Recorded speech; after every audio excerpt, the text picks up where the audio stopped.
Hey everybody, welcome back to the channel. My name is Wade, and in this video I'm going to be doing a review of the 2014 Audi A4. I bought this car back in November of 2018, and it has, well, right now it has 104,698 miles on it.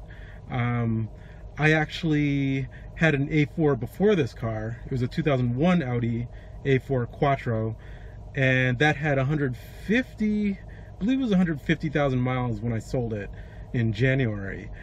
And the reason I went back to Audi, or to buy another Audi, was because I really enjoyed the 2001 that I had. It was a very solid little car. It had no real major issues. I mean, aside from the regular maintenance and, you know, things that go wrong as a car gets older. I think one of the major things that I had done to it was getting a new AC unit put in it. That went out one year, and that was about $1,000. It was pretty expensive, but other than that, I didn't have to change the clutch. I didn't change any brakes. I think a sensor went out, and that was a couple $100, but and I put tires on it, but nothing major. And it was a fun little car to drive. I had a lot of fun with it, so I figured I'd go with Audi again. This is the 2014 Audi A4 Quattro, and so far I haven't had any problems with this car. The check engine light did come on once, and I had it looked at, and it was a sensor, but it went off by itself. Apparently one of the sensors was dirty, or there was a connection that wasn't quite right or something, but the check engine light ended up going off. And yeah, it's been a really fun car to drive. After I'm done with this video, in my next video I'm going to take a driving video of it through some of the canyons here in LA, just to show you guys what the performance is like. This is a 6-speed manual transmission, and my other Audi was a 5-speed manual transmission. So let me put up, I'll put up a clip of a picture of the other car right here.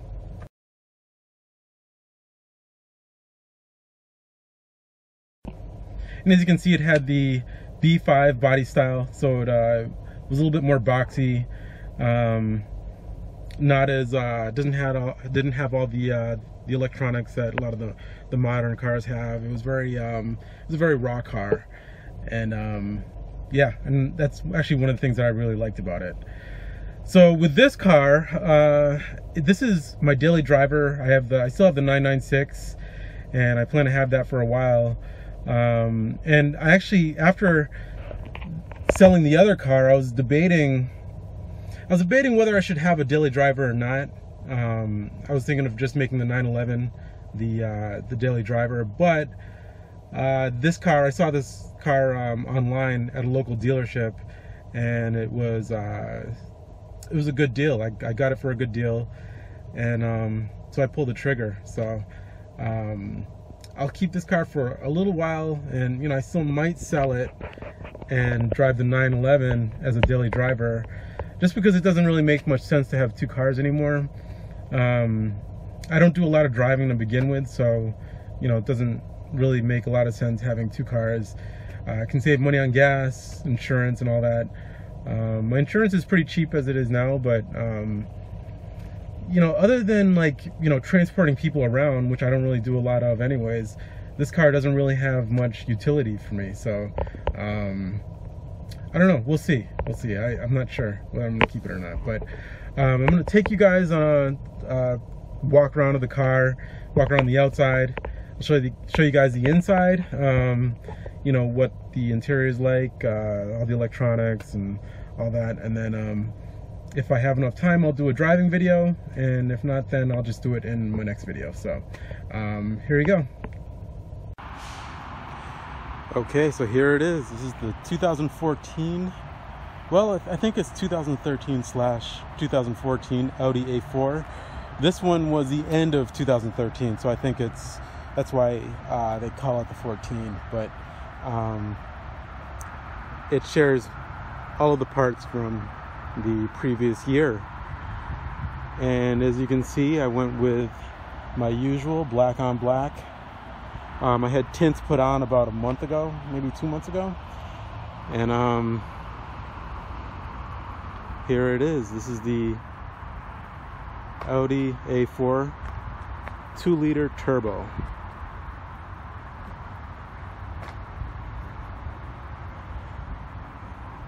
Now, I believe that there's 3 trim levels for this generation of Audi. There's I think there's the base, then there's the premium, and then there's the premium plus. And I have the premium, which is the middle of the line. And I'll show you what the differences are. Like what mine doesn't have that the Premium Plus has. Let me show you the front here if I can. I really like the lights on these Audis. The lights are very aggressive looking. Like they've styled them in a way that are similar to, I want to say similar to like the Lamborghinis. Kind of. Yeah, very sleek and aggressive looking. I've been trying to take care of the paint. As you can see, it's a clean car. Alright, so here is the interior. Have all 4 doors opened up, and it's a clean car. I really like the design of the seats, the stitching. It's not functional, but it's really cool. It gives it a very sleek look. These are heated seats. Both seats are heated. As you can see, there's the Quattro symbol. And the Quattro is automatic. There's no switch to switch it on or off. It just comes standard with these cars. It's a 6-speed manual transmission. This car flies. It's pretty fast for a sedan, for a premium sedan. It's pretty fast. It has 220 horsepower for this year. Here's the instrument cluster. There's the heated seats. It's for the fan, AC, all that. This over here is for like setting up the stations.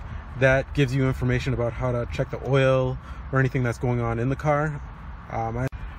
This car doesn't have a dipstick, so I had to figure out how to check the oil, and this is how you do it. You have to go through a series of menus to measure the oil from in here. It's for the telephone. Then over here you have the presets. Satellite, which is not hooked up. This is for if the car was the premium, the Premium Plus edition, which it is not. So that button is pretty much useless. And that is to switch back and forth between the CD player, the radio, and other media. Yes, it still has a CD player. I don't know why they put those in there, and I don't know why they don't put a better jack in these cars. This car has this for the auxiliary cable, and most people have iPhones now. I don't know why.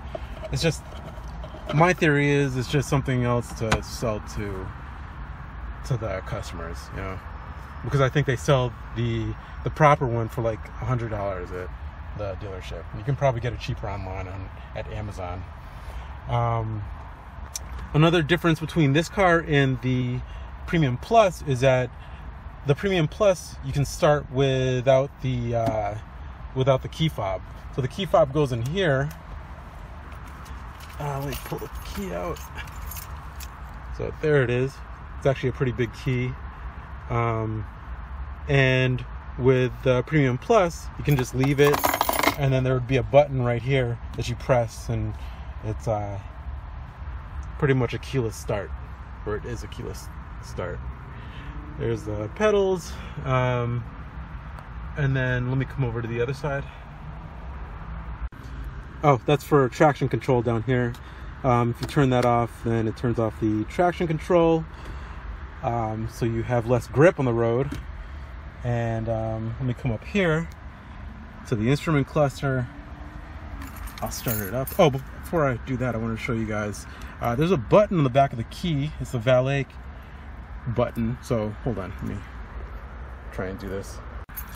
I couldn't do it on camera because you know, I have to hold the camera, but this is the valet key, so you can lock the glove compartment and then just give the valet this key, and then you keep all your, you know, you can keep your stuff on the key ring.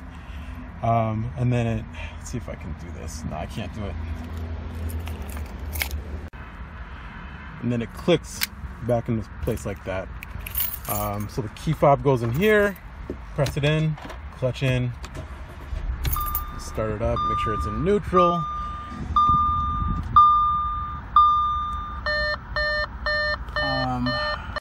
All right, so I close all the doors that stop the beeping. Here's the instrument cluster. When you have the radio on, oops, you can go through the stations here.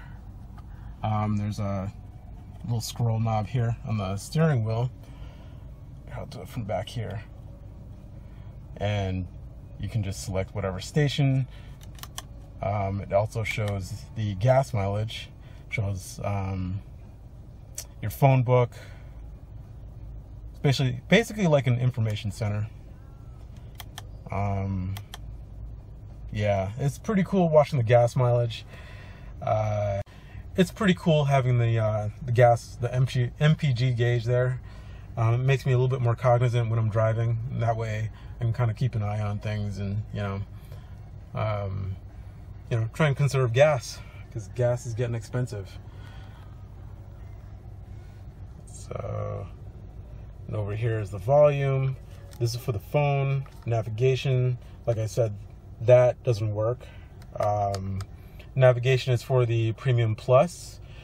So no satellite, no navigation, and you get a crappy auxiliary cable in the glove compartment. So the only way I can sync my phone up with the car to talk on it, but I can't listen to music from my phone, which doesn't make any sense to me. So I guess that's probably the only thing that I don't like about this car.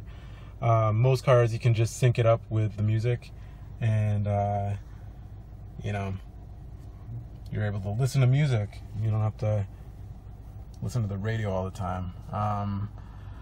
And then just standard stuff on the dashboard. Down here, there's a couple of cup holders. There's an area in there that you can put like pens or whatever. And this part right here, it slides forward. I'm assuming that's to rest my arm when I'm driving, or I guess the passenger to rest their arm on when they're in the passenger seat. There's a compartment in here, and I think there's a it's like a auxiliary plug right here.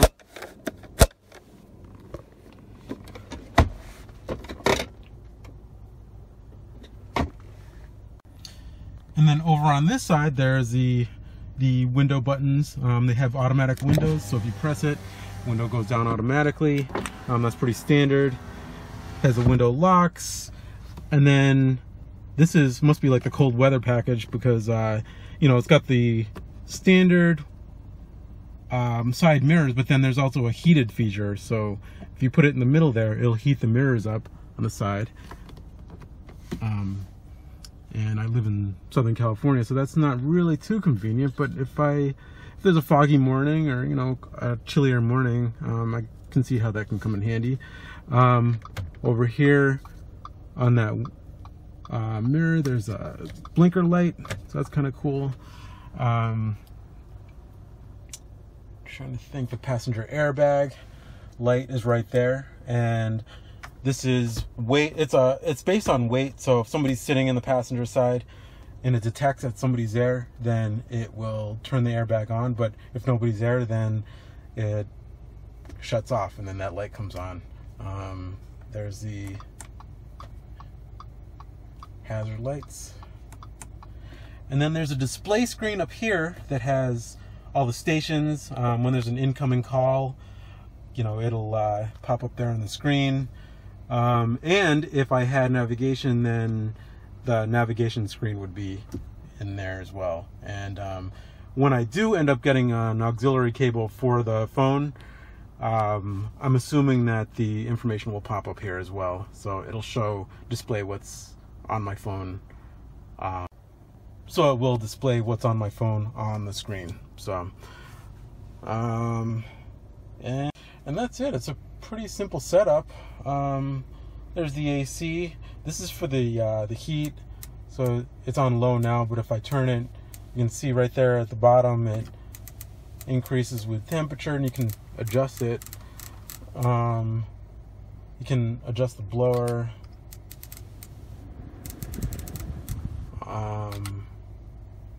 And then up here, that's for the stations, and to kind of toggle through the different stations. All right, and here's the trunk. Got some oil back there. This is for the 911, and for the last Audi that I had. That it used to burn oil, so I used to buy oil for it. The trunk is pretty roomy. I just put this down to protect the trunk. Have that back there for emergencies. I have one in the 911 too. And this is just a blanket, and got some water back there. But yeah, it's pretty roomy. And then let me show you how the seats fold down. All right, and the rear seats fold down from back here. There's a lever.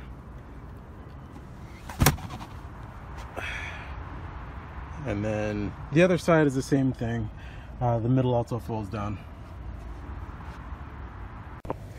Now, I'm not a very tall guy, but let me show you guys how much room is in the back seat for passengers. The seat is kind of pushed forward, so let me see if I can get this. Not bad. A lot of leg room. It's really comfortable back here. All right, and then here's a shot again of the interior from the back. There's no climate control back here. There is a plug.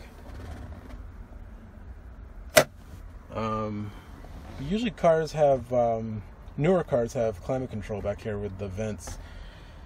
And here's a shot of the front from the back. It's looking sharp. I really like the design of the interior of this car. They really refined the look. Remember some of the earlier models, like I think it was the B6, it was kind of clunky looking. The steering wheel was a little awkward and, you know, kind of square. The center horn was kind of square and like kind of awkward looking. Let's see, this comes down back here. I think these are cup holders. Let me look. No, it's not a cup holder, I don't think. Oh, okay. I don't think I've ever opened that up. I don't know what this is. I guess it's just to rest stuff on. And then you have a compartment here. Then this comes down. And this goes back up. It's heavy.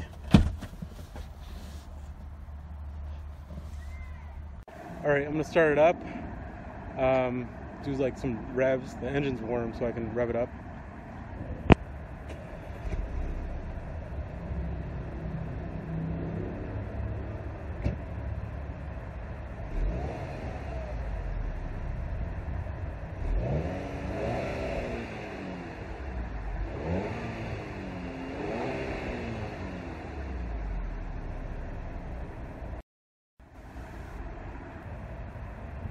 Not quite the 911, but it sounds good.